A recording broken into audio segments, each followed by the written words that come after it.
This is a video lecture for Chapter 4, Sensation and Perception for September 25th.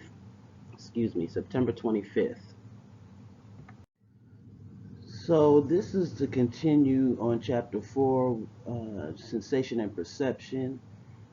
We're talking in terms about the gate control theory and more or less the experience of pain. We know that it's a mixture of our body sensation as well as our emotional reaction to it. And depending on the different areas of the brain that's going to be accessed. So an area in the parietal cortex will respond to the sensation itself.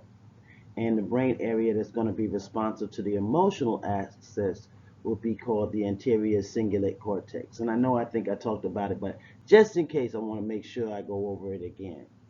So when we're talking about physical pain, it can be an intense at any moment, but remember that the emotional pain is going to be more enduring, longer lasting. So just as a reminder, the gate theory of pain is this idea that pain messages must pass through a gate. Presumably it's going to come through the spinal cord, okay? And it can block the messages. That meaning that other kinds of input that's going to be close to the gate would prevent pain messages from reaching the brain. So as I mentioned in class, we talked about a paper cut. If you injure yourself and you start rubbing that surrounding skin, what happens is it sends those inhibitory messages to the spinal cord that then closes the pain gates. Pleasant or distracting events can also help with inhibitory messages. In contrast, there's going to be a barrage of painful stimuli that'll cause pain at the same time and increase the response to similar stimuli in the future. So one way to decrease pain is through distraction. A lot of post-surgery patients can be in a room with a pleasant view and they'll complain less about the pain because they're taking in less pain, and taking in less painkiller medicine would actually help them to recover faster than the patients that's going to be in that room without a window. There are several medications that would also help to reduce pain. So we talk about endorphins all the time, and endorphins, remember, they're those neurotransmitters that's going to help weaken pain sensation. Morphine helps to stimulate endorphin synapses, and it's been long known for its ability to be able to inhibit those dull, lingering pains.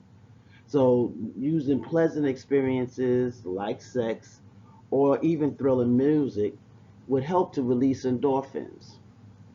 Another method for decreasing pain starts by inducing it, and I talked about that with the paper cut. When you get a paper cut, you tend to press on the cut itself. Well, just to give a better explanation, that's when the chemical capsaicin, I always say it wrong, but capsaicin would stimulate the receptors that's going to respond to painful heat. When you're rubbing, that capsaicin on the skin is going to start to produce a temporary burning sensation. So as it starts to subside, the skin loses some of its pain or pain sensitivity. There's been several skin creams with capsaicin used in it, and it helps to relieve that ache in muscles. So it helps to mimic the action that you would be trying to do by rubbing your skin. All right. So now let's talk a little bit about phantom limbs. When a person loses a limb, becomes amputated, there's usually a corresponding portion of the somatosensory cortex that would actually stop receiving normal input. Now, axons from neighboring cortical areas would form branches that actually would excite those silenced areas of the cortex. And when these cortical areas receive the new input, what happens is they start to react in an old way. That's what produces that phantom sensation, okay? So just remember that it's those continuous sensations, even the pain, and that even though the limb is gone, the brain is still going to relate and produce to, okay? So now we're moving on to taste. The sense of taste, which detects chemicals on the tongue, serves just really one function. Pretty much what happens is it governs our eating and our drinking. Taste receptors are going to be in our taste buds, and it's located within the folds of the surface of the tongue. So mainly along the edge of the tongue for us as adults, but with children, the taste buds are going to be even more widely distributed. People have receptors that's sensitive to sweet, sour, salty, bitter, and umami. And umami, that's what picks up that MSG type taste.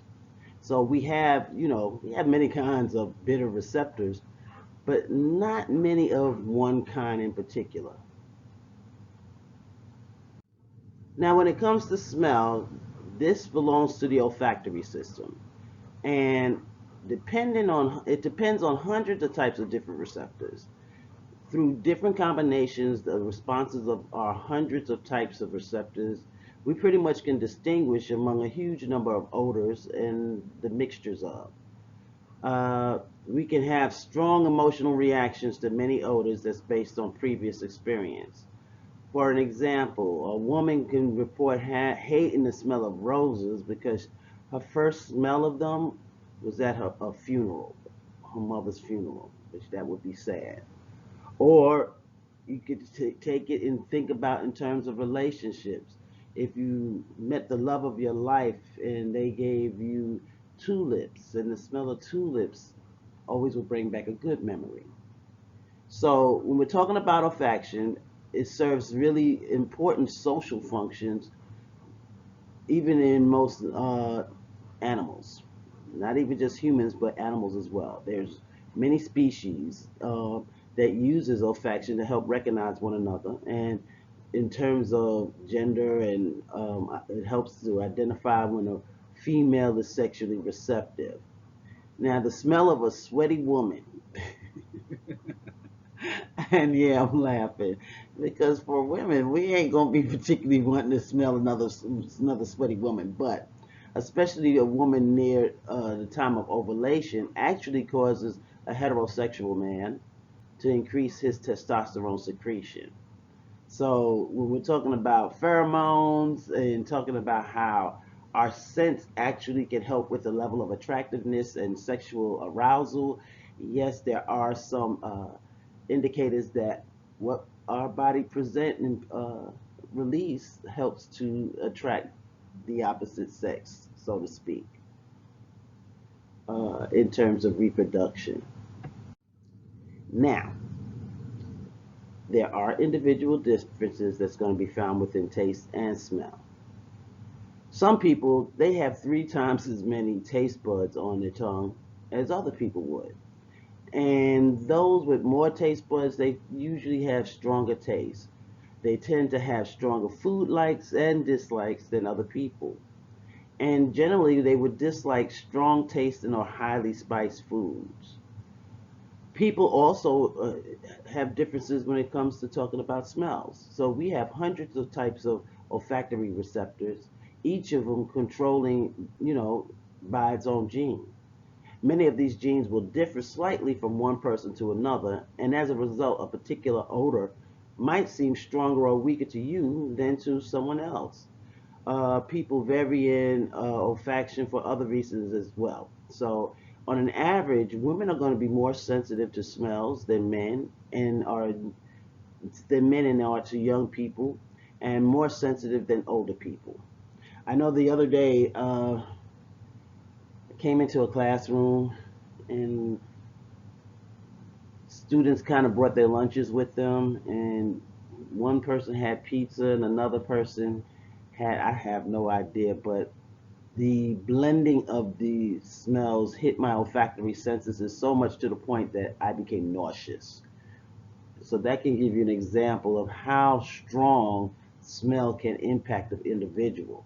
I got sick, and I expressed the new rule that if you have food, it cannot have odors. Um, you have to just bring snacks to class because if it's smelly, it's going to affect me. Same holds true with some perfumes and colognes. Some people can take in and accept the smell of different colognes, while other people are so sensitive to it that it actually impacts them physically. All right, let's keep going. Synesthesia. Now, there's some people who will have consistent experience of one sensation that's going to be evoked by another. One example of that can be that they might experience particular letters or numbers as having a color, such as being able to see the letter E as red or green. Synesthesia is that kind of condition that allows someone to see a stimulus of such a type, like a sound, or being able to experience uh, things within colors. Now let's start talking about how we're going to work toward interpreting sensory information. This module is going to be talking about the minimal detectable stimulus, how subliminal perception can or can't do things that we think it does. We'll be talking about feature detectors as well as looking at Gestalt Psychology and showing limitations in terms of feature detectors. We'll also talk about some of the factors that's going to help us in terms of depth perception. And then we'll look at optical illusion and talk about how it exists and be able to hopefully be able to explain it. Now this slide kind of presents a typical results of an experiment that's been measuring the absolute sensory threshold.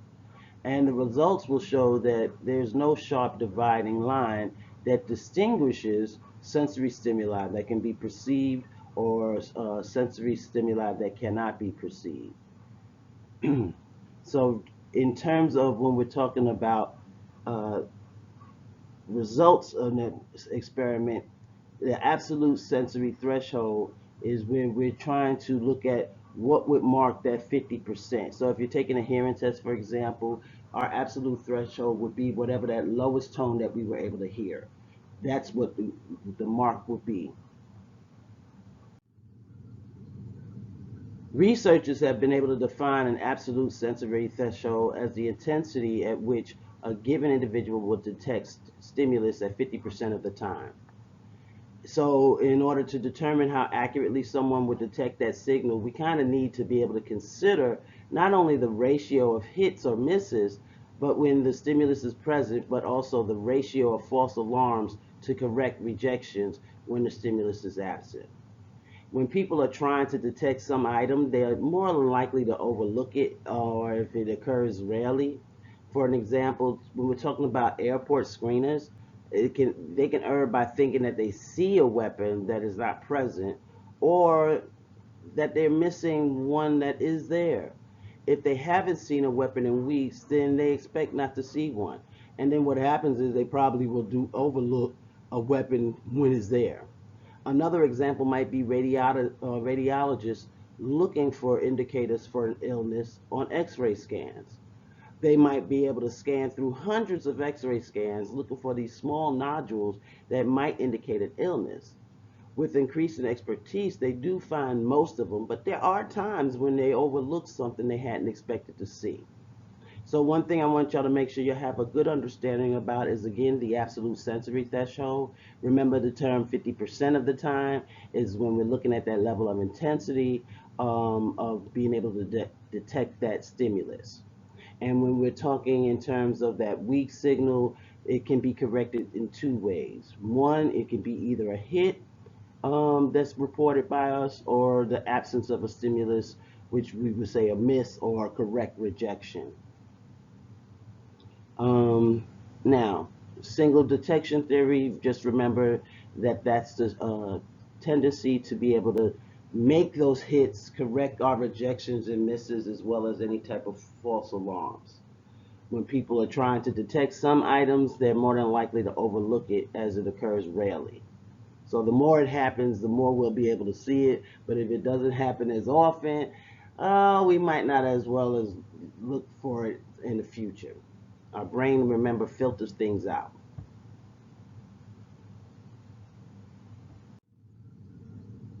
Subliminal perception, the phenomenon that a stimulus can influence behavior even when it is presented so faintly or briefly that the observer has no conscious perception of it. Under some circumstances, a weak stimulus that we do not consciously identify influences our behavior, at least for a little while.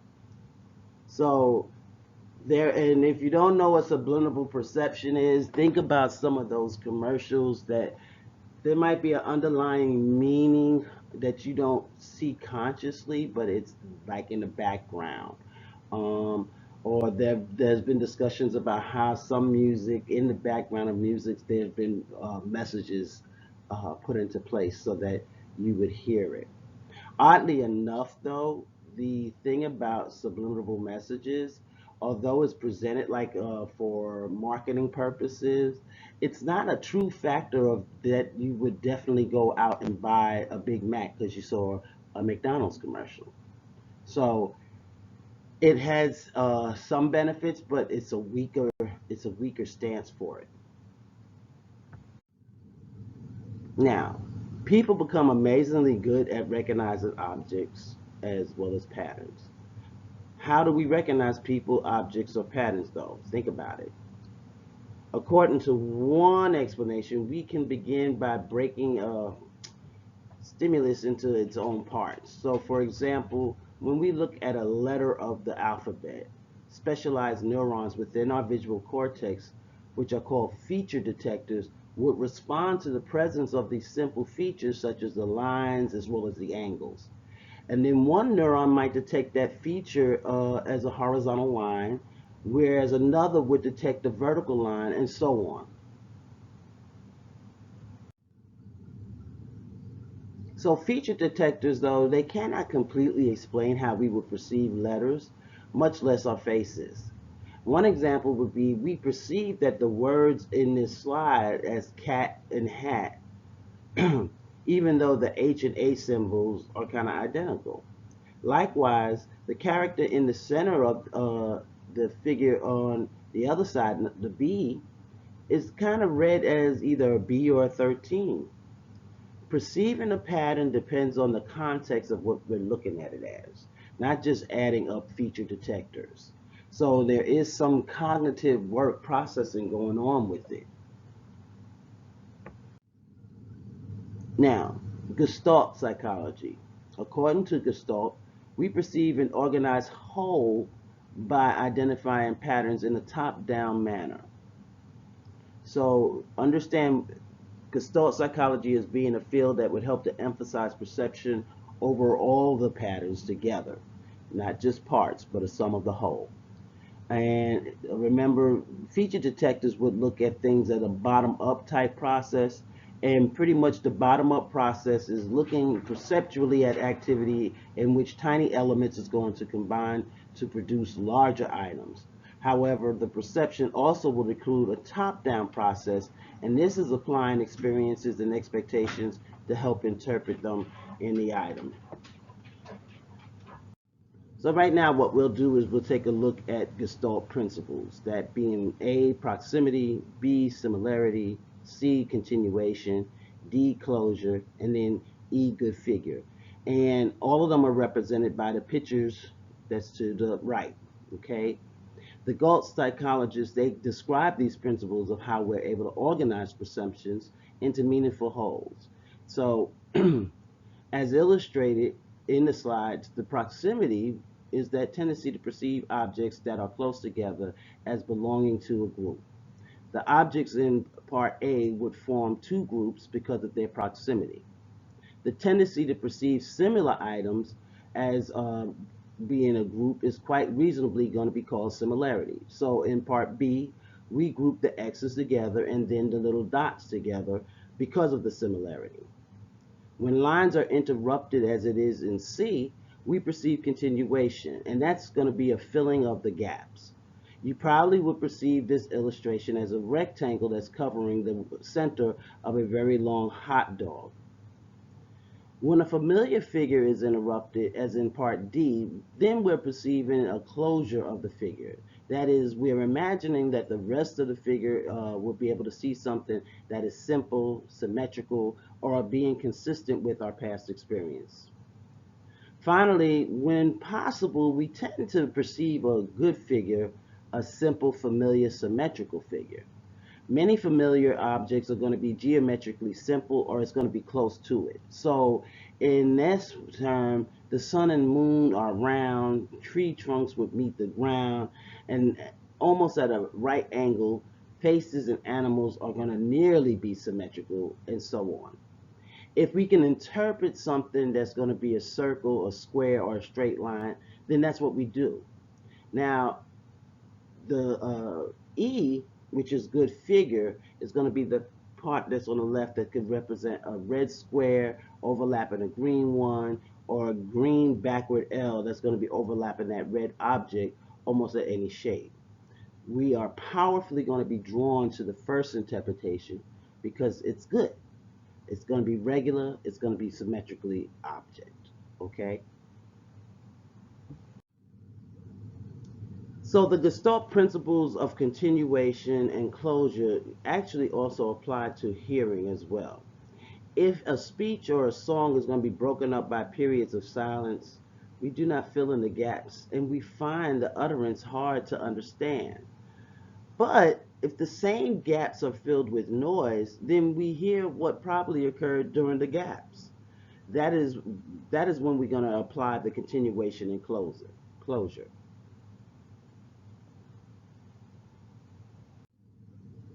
Now, ordinarily, we would perceive the shape, size, and color of objects as being constant, even when a pattern of light striking the retina varies.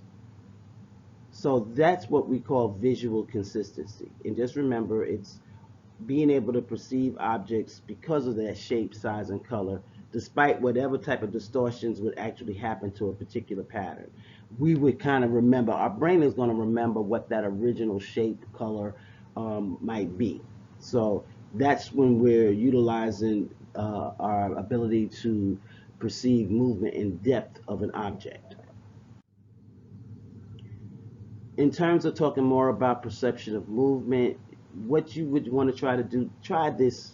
Pause the video once I'm finished speaking. You can pause it and try it for yourself. Take an object and place it in front of you, in front of your eyes, and then move it to the right. Now, I want you to stop and hold the object in front of your eyes, then move your eyes to the left. What should happen is that the image of that object will move across your retina in the same way when you move the object as when you moved your eyes. Yet, you'll perceive the object as moving in one case but not in the other. Think about why that might be happening. Okay? Now, the object's going to look stationary when you move your eyes for two reasons. One is that the vestibular system is going to inform the visual areas of your brain about your head and eye movements. And when your brain knows that your eyes have moved to the left, it's going to start interpreting what you see as a result of the eye movement. The other reason would be that you perceive motion when an object moves relative to the background. As think about when you're walking, stationary objects moves across your retina, but do not move relative to the background, if that makes sense.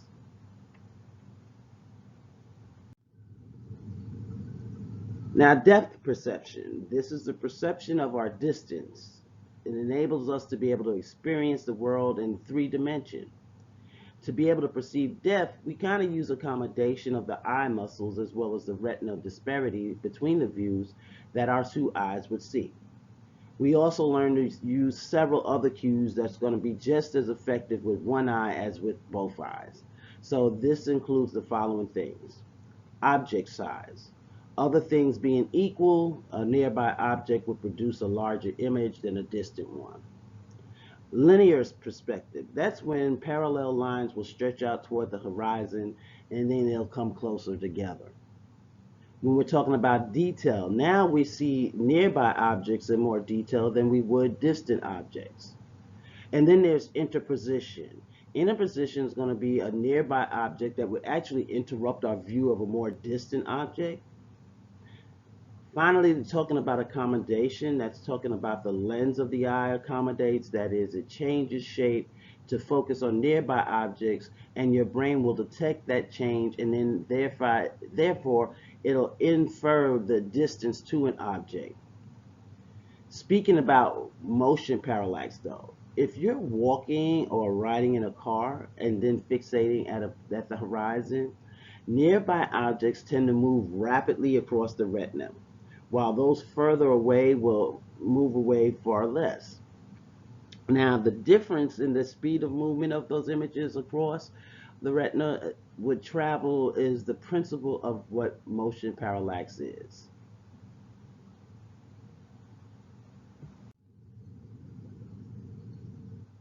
Now, this slide is helping us look at when we're talking about optical illusions. And remember, optical illusions is basically a misinterpretation of a visual stimulus. Some optical illusions occur because we misperceive the relative distance of the object. Then there's going to be other illusions that occur due to the unfamiliarity of the objects. So what happens is we perceive displays by comparing them to our previous experiences with similar objects. This slide is just giving you a show of those different types of illusions, and these geometric figures, they're going to help you with that. Kind of help you with these answers. It shows you taking a look and it shows you the answers at the bottom. So take a look at the slide, see how you see it, if you can see the true illusion of it, and then once you read the answer, tell me whether or not it comes into focus for you. All right, so this is the end of chapter 3. Chapter 4, excuse me, talking about sensation and perception. And we will be getting into chapter 5 probably starting after midterms. I want to actually make sure that I'm going to give you, like before, you'll be getting practice exams to kind of help you with chapters 3 and 4. You'll also get some probably on review where I'll probably pull up some additional information that might be assistance of you. I want to apologize again for our missing class yesterday, and we'll talk hopefully soon.